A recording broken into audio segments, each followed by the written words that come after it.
Dala kan kee guddisuu barbaadda taanaan gaafii tana if gaafadhu.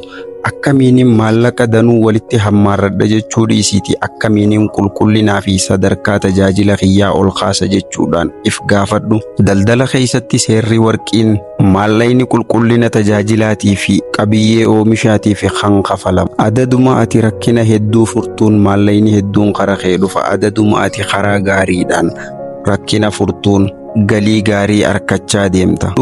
Horii caalaa qulqullina tajaajilaa amanamummaa ijaaruunis rakkina dhugaadhaan gaafa furte guddinni itti fufaan si faana dhufa.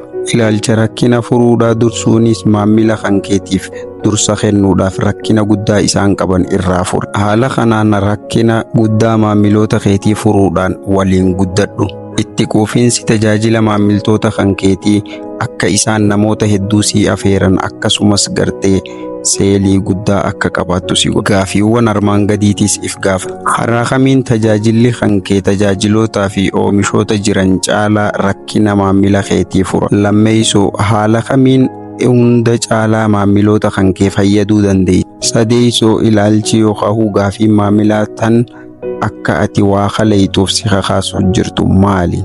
Galiin kan kee kan murtaa'u namoota hagam tajaajiltee fi haala gaarii akkamiitiin isaan tajaajilte kan jedhuun murtaawaa ja'a.